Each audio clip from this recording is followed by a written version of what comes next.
राधे राधे। जय श्री कृष्णा। आप सभी को कार्तिक पूर्णिमा की हार्दिक शुभकामनाएं। भगवान विष्णु की कृपा आप सब पर बनी रहे। कार्तिक पूर्णिमा के दिन भगवान विष्णु भगवान शिव दोनों की पूजा की जाती है।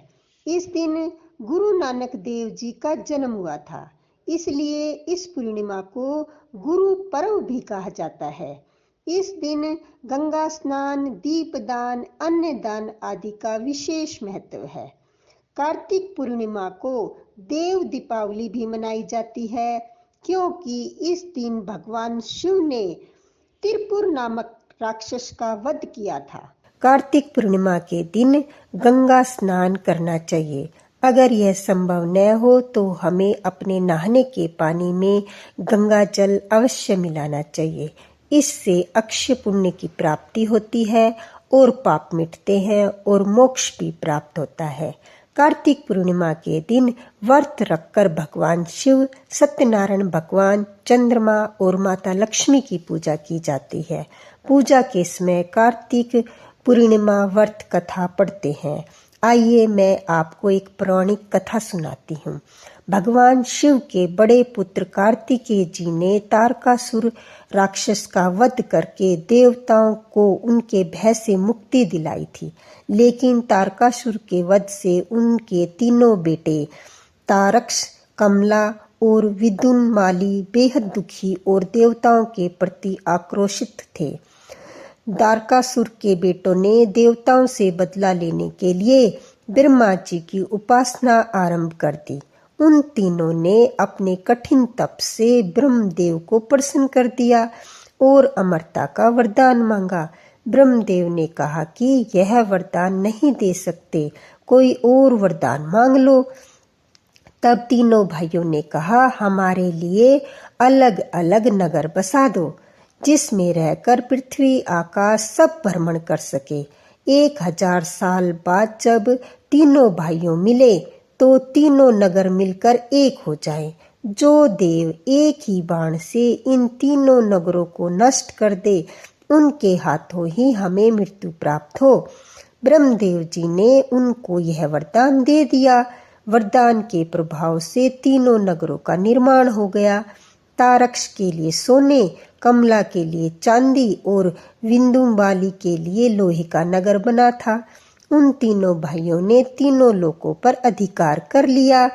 देवताओं के राजा इंद्र इन तीनों भाइयों से भयभीत होकर भगवान शिव की शरण में गए और मदद मांगने लगे। तब भगवान शिव ने एक दिव्य रथ का निर्माण किया, जिसमें चंद्रमा और सूर्य उस रथ के पहिए बने। इंद्र, यम, कुबेर और वरुण उस रथ के घोड़े बने। हिमालय धनुष और शेषनाग प्रत्यंचा बने। भगवान शिव बाण और अग्निदेव उसकी नोक बने। ऐसे दिव्य रथ पर सवार होकर भगवान शिव उन तीनों राक्षस भाइयों से लड़ने पहुंचे। भगवान शिव और उन तीनों राक्षसों के बीच भीषण युद्ध हुआ। युद्ध के समय ही जैसे ही तीनों भाई एक सीध में आए, भगवान शिव ने उस दिव्य धनुष से बाण चलाकर एक ही बार में तीनों का संहार कर दिया। इस वजह से भगवान शिव को भगवान त्रिपुरारी भी कहा जाता है। कार्तिक पूर्णिमा के दिन यह घटना हुई थी। इसी वजह से कार्तिक पूर्णिमा को त्रिपुरारी पूर्णिमा भी कहते हैं। तीनों राक्षसों का वध होने के बाद सभी देवी और देवता प्रसन्न हुए। उन्होंने भगवान शिव की पूजा की। उसके बाद से काशी में जाकर गंगा स्नान किया, फिर वहां पर दीपदान किया। इस वजह से कार्तिक पूर्णिमा की शाम को देव दीपावली मनाई जाती है। पूर्णिमा के दिन भगवान सत्यनारायण की कथा भी सुनी जाती है और उनका पूजन किया जाता है। आइए मैं आपको भगवान सत्यनारायण की कथा सुनाती हूँ। एक समय नमी पारण्य तीर्थ में सोनका आदि 88,000 ऋषियों ने श्री सूत जी से पूछा, हे प्रभु, इस कलयुग में वेद विद्या रहित मनुष्य को प्रभु भक्ति कैसे मिलेगी? ऐसा कोई तप बताइए जिसे थोड़े समय में पुण्य प्राप्त हो तथा मनवांछित फल मिले। वह कथा सुनने की हमारी इच्छा है। सर्वशास्त्र ज्ञाता श्री सूत जी बोले, हे वैष्णव में पूज्य, आप सबने प्राणियों के हित के लिए बहुत अच्छा प्रश्न किया है। अतः मैं उस श्रेष्ठ व्रत को आप लोगों को बताऊंगा जिस व्रत को नारद जी ने लक्ष्मी नारायण जी से पूछा था और श्री लक्ष्मीपति ने मुनि श्रेष्ठ नारद जी से कहा था। सो ध्यान से सुनो। एक समय योगी राज नारद जी दूसरों के हित की इच्छा से अनेक लोकों में घूमते हुए मृत्यु लोक में आ पहुँचे। यहाँ अनेक योनियों में जन्मे हुए प्राय सभी मनुष्य को अपने कर्मों द्वारा अनेकों दुखों से पीड़ित देखकर सोचा कि किस यत्न से निश्चय ही मानवों के दुखों का नाश हो सकेगा। ऐसा मन में सोचकर विष्णु लोक को गए। वहां श्वेत वर्ण और 4 भुजाओं वाले देवों के ईश नारायण का, जिसके हाथों में शंख चक्र गदा और पद्म थे, वरमाला पहने हुए थे, उनको देखकर उनकी स्तुति करने लगे। हे भगवान, आप अत्यंत शक्ति से संपन्न हैं। मन और वाणी भी आपको नहीं पा सकती। आपका आदि मध्य अंत नहीं है। निर्गुण स्वरूप सृष्टि के कारण भक्तों के दुखों को नष्ट करने वाले हो। आपको मेरा नमस्कार है। नारद जी से इस प्रकार की स्तुति सुनकर भगवान विष्णु बोले, हे मुनि श्रेष्ठ, आपके मन में क्या है? आपका किस काम के लिए आगमन हुआ है? निसंकोच कहो। तब नारद मुनि बोले, मृत्यु लोक में सब प्राणियों जो अनेक योनियों में पैदा हुए हैं, अपने अपने कर्मों के द्वारा अनेक प्रकार के दुखों से दुखी हैं। हे नाथ, मुझ पर दया रखते हो तो बताइए, उन मनुष्यों के सब दुख थोड़े से प्रयत्न से कैसे दूर हो सकते हैं? श्री भगवान जी बोले, हे नारद, मनुष्यों की भलाई के लिए तुमने बहुत ही अच्छा प्रश्न पूछा है। मैं जिसके करने से मनुष्य मोह से छूट जाता है वह मैं कहता हूँ, सुनो। पुण्य देने वाला स्वर्ग और मृत्यु लोक दोनों में दुर्लभ एक उत्तम व्रत है। आज मैं प्रेम वश होकर तुमसे कहता हूँ। श्री सत्यनारायण भगवान का यह व्रत विधि पूर्वक करके मनुष्य थोड़े समय में सुख भोग कर मरने पर मोक्ष को प्राप्त करता है। श्री भगवान के वचन सुनकर नारद मुनि बोले, इस व्रत का फल क्या है? क्या विधान है? किसने यह व्रत किया और यह व्रत किस दिन करना चाहिए? विस्तार से कहो। भगवान बोले, दुख व शोक को दूर करने वाला, धन धान्य को बढ़ाने वाला, सौभाग्य तथा संतान देने वाला यह व्रत सब स्थानों पर विजय कराने वाला है। भक्ति और श्रद्धा के साथ किसी भी दिन मनुष्य श्री सत्यनारायण की शाम के समय ब्राह्मणों और बंधुओं के साथ धर्मपरायण होकर पूजा करे। भक्ति भाव से नैवेद्य केले का फल, घी, दूध और गेहूं का चूर्ण लें। गेहूं के अभाव में साठी का आटा भी ले सकते हैं। शक्कर था गुड़ ले। सब खाने योग्य पदार्थ जमा करके भगवान को अर्पित करें तथा बंधु बांधवों सहित ब्राह्मण को भोजन करावें। उसके बाद स्वयं भोजन करें। नृत्य गीत आदि का आचरण कर श्री सत्यनारायण भगवान का स्मरण करता हुआ समय व्यतीत करें। इस तरह व्रत करने से मनुष्य की निष्ठा पूरी होती है। विशेषकर कली काल में मृत्यु लोक में यही मोक्ष का सरल उपाय है।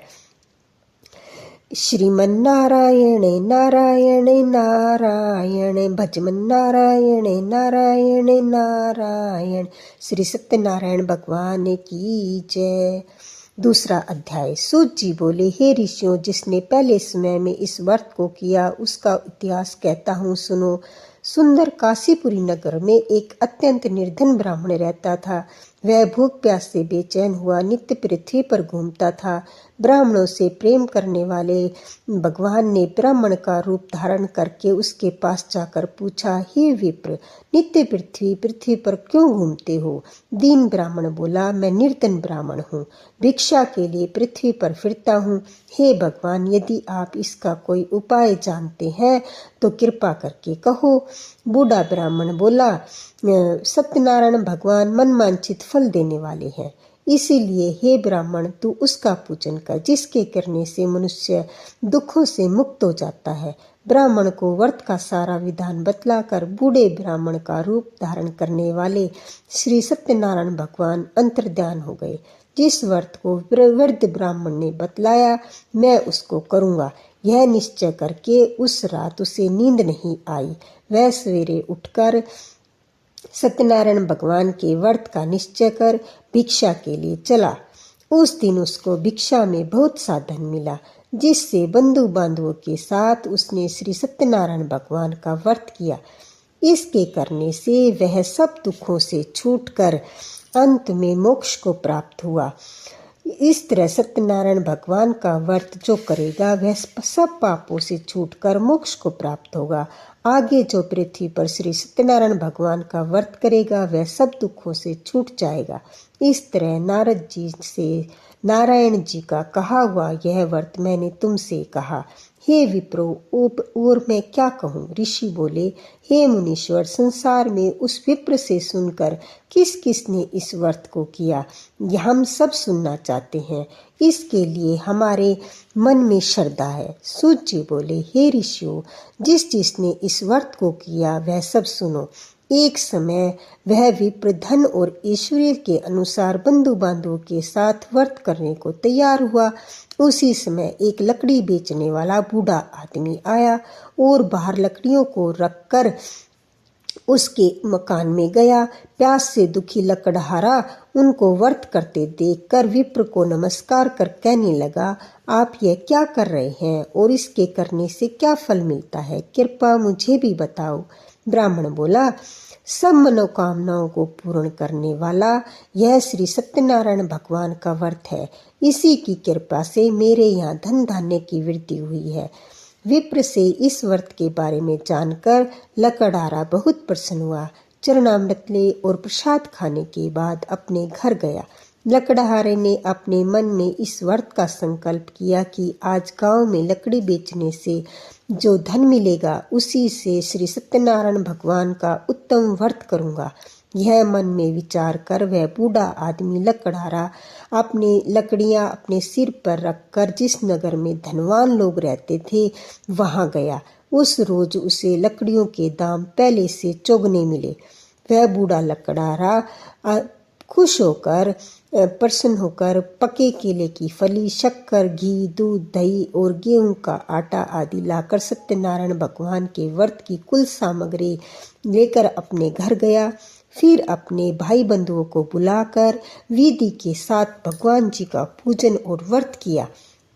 उस व्रत के प्रभाव से वह बूढ़ा लकड़हारा धन, पुत्र आदि से युक्त हुआ और संसार के समस्त सुख भोग कर बैकुंठ को चला गया। श्रीमन नारायण नारायण हरि हरि, भजमन नारायण नारायण हरि हरि। तीसरा अध्याय। सूत जी बोले, हे श्रेष्ठ मुनियों, अब आगे की कथा कहता हूँ। पहले समय में उल्कामुख नाम का एक बुद्धिमान राजा था। वह अब बहुत सत्यवक्ता और जितेंद्रिय था। प्रतिदिन देवस्थानों पर जाता और गरीबों को धन देकर उनके कष्ट दूर करता था। उनकी पत्नी कमल के समान मुख वाली सती साध्वी थी। भद्रशिला नदी के तट पर उन दोनों ने श्री सत्यनारायण भगवान का व्रत किया। उस समय वहां एक साधु नामक वैश्य आया। उसके पास व्यापार के लिए बहुत सा धन था। राजा को व्रत करते देखकर वह विनय के साथ पूछने लगा, हे राजन, भक्ति चित्त से यह आप किसका व्रत कर रहे हैं? मेरी सुनने की इच्छा है, सो आप मुझे बताइए। राजा बोला, हे साधु, अपने बंधु बांधवों के साथ पुत्र आदि की प्राप्ति के लिए एक महान शक्तिशाली श्री सत्यनारायण भगवान का व्रत व पूजन किया जा रहा है। राजा के वचन सुनकर साधु आदर से बोला, हे राजन, मुझको भी इसका विधान बताओ। मैं भी आपके कथनानुसार इस व्रत को करूँगा। मेरे भी कोई संतान नहीं है। और ऐसा मन में सोचकर राजा से सब विधान सुनकर व्यापार से निवृत्त होकर वह आनंद के साथ घर गया। साधु ने अपनी पत्नी से संतान देने वाले उस व्रत को सुनाया और कहा, जब मेरे संतान होगी तब मैं भी इस व्रत को करूँगा। साधु ने ऐसे वचन अपनी पत्नी लीलावती से कहे। एक दिन उसकी पत्नी लीलावती पति के साथ आनंदित हो सांसारिक धर्म से प्रवृत्त होकर श्री सत्यनारायण भगवान की कृपा से गर्भवती हो गई और 10वें महीने उसके एक सुंदर कन्या का जन्म हुआ। दिनों दिन वह इस तरह बढ़ने लगी जैसे शुक्ल पक्ष का चंद्रमा बढ़ता है। कन्या का नाम कलावती रखा गया। तब लीलावती ने मीठे शब्दों में अपने पति से कहा कि जो आपने संकल्प किया था सत्यनारायण भगवान का व्रत करूंगा, अब आप उसे करिए। साधु बोला, हे प्रिय, इसके विवाह पर करूंगा। इस प्रकार अपनी पत्नी को आश्वासन दे वह नगर को गया। कलावती पितृगृह में वृद्धि को प्राप्त हुई। साधु ने जब नगर में अपनी सखियों के साथ पुत्री को देखा तो तुरंत ही दूत को बुलाकर पुत्री के लिए सुयोग्य वर देख कर लाने को कहा। साधु की आज्ञा पाकर दूत कंचन नगर पहुंचा और वहां देखभाल कर लड़की के लिए सुंदर वाणिक पुत्र ले आया।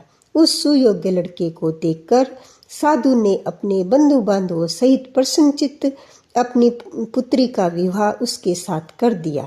परंतु दुर्भाग्य से विवाह के समय भी उस व्रत को करना भूल गया। तब भगवान क्रोधित हो गए, उसे श्राप दे दिया कि तुम्हें दारुण दुख प्राप्त होगा। अपने कार्य में कुशल साधु बनिया जमाता सहित समुद्र के समीप स्थित रत्नापुर नगर में गया और वहां दोनों ससुर जमाई राजा चंद्रकेतु के नगर में राज्य व्यापार करने लगे।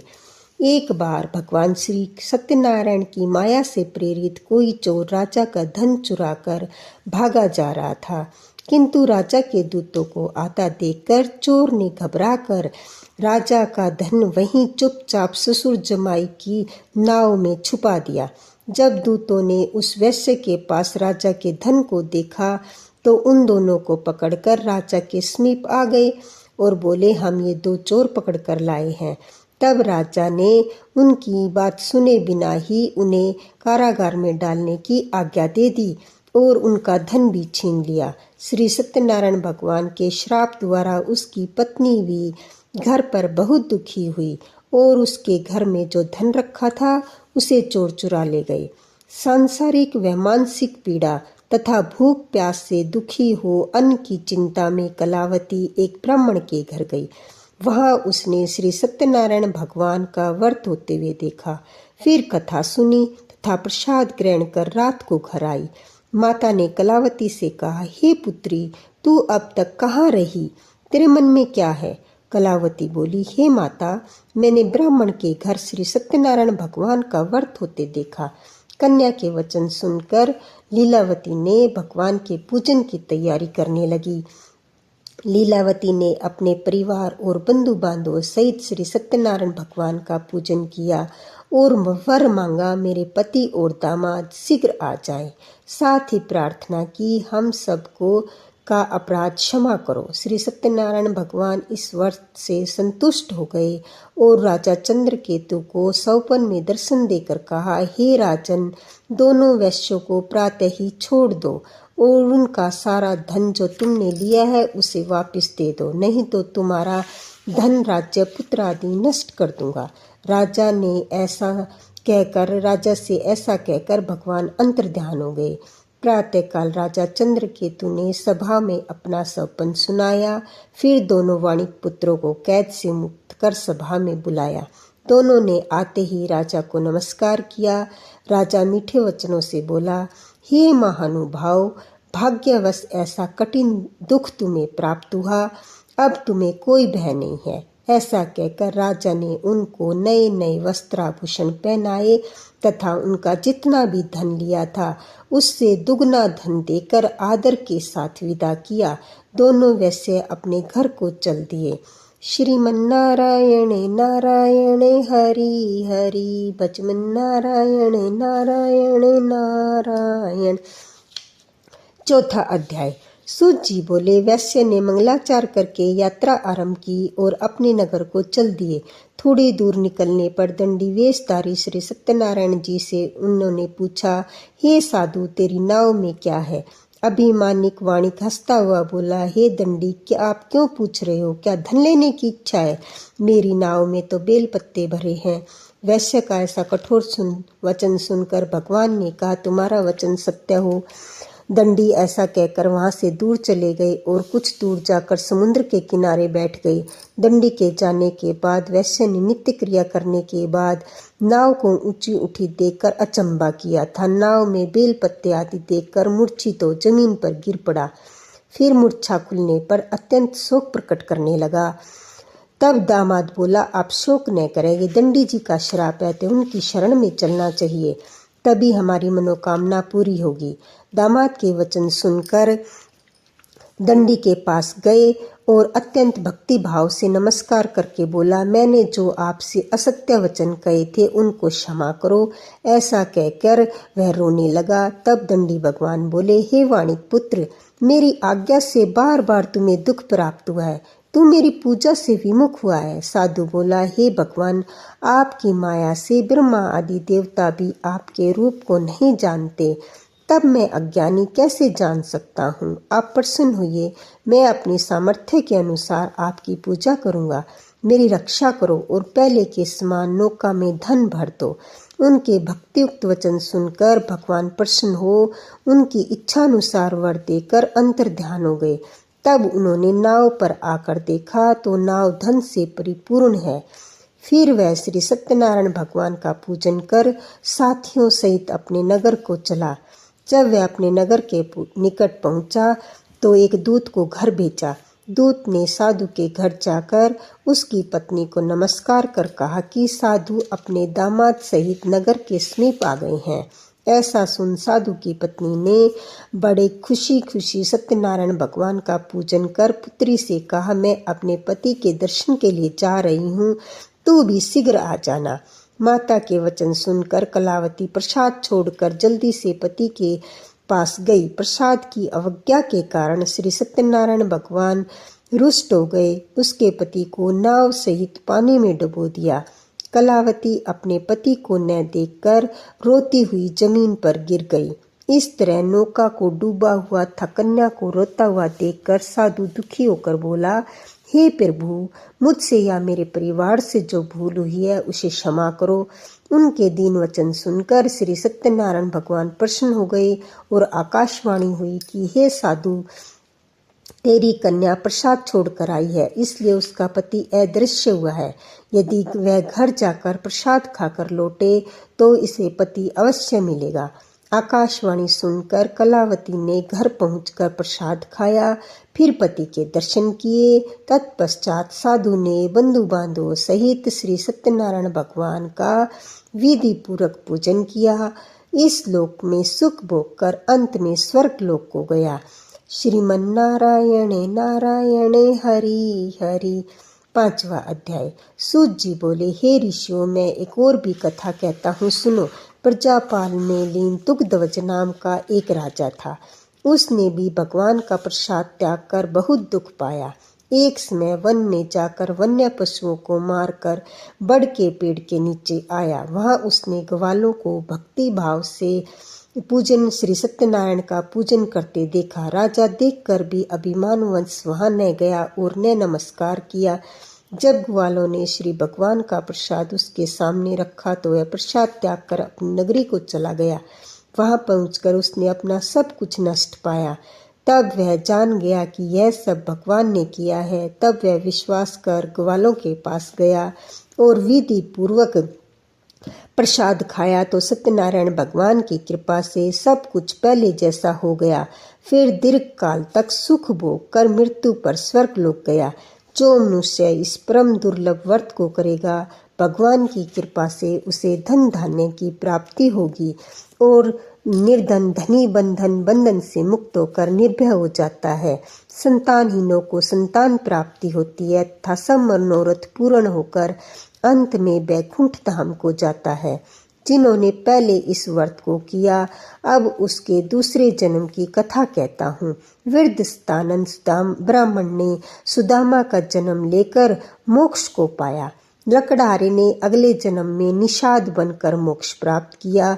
उल्कामुख नाम का राजा दशरथ होकर वैकुंठ को प्राप्त हुआ। साधु नाम के वैश्य ने मोर ध्वज बनकर अपने पुत्र को आरे से चीरकर मोक्ष प्राप्त किया। महाराजा तुग्धवज स्वयं भू होकर भगवान में भक्ति युक्त हो कर्म कर मोक्ष को प्राप्त किया।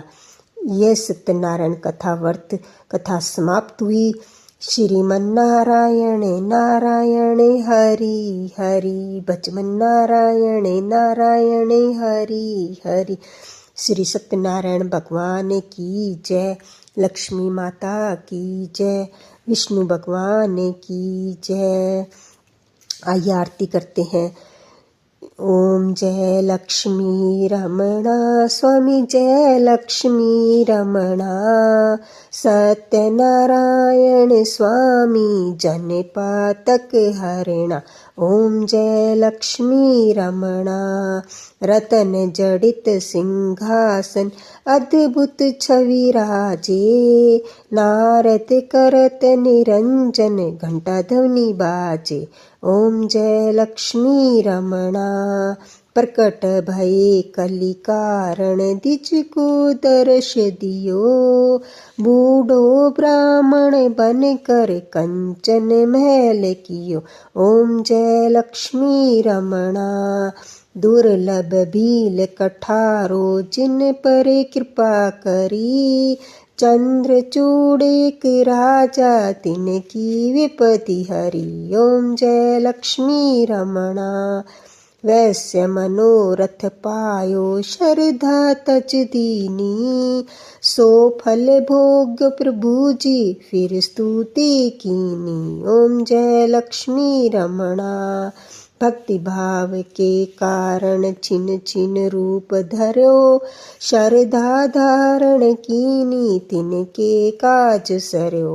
ओम जय लक्ष्मी रमणा ग्वाल बाल संग राजा बन में भक्ति करी मन वांछित फल दीनो दीन दयाल हरि। ओम जय लक्ष्मी रमणा चढ़त प्रसाद सवाया कल्दी फल मेवा धूप दीप तुलसी से राजी सत्य देवा।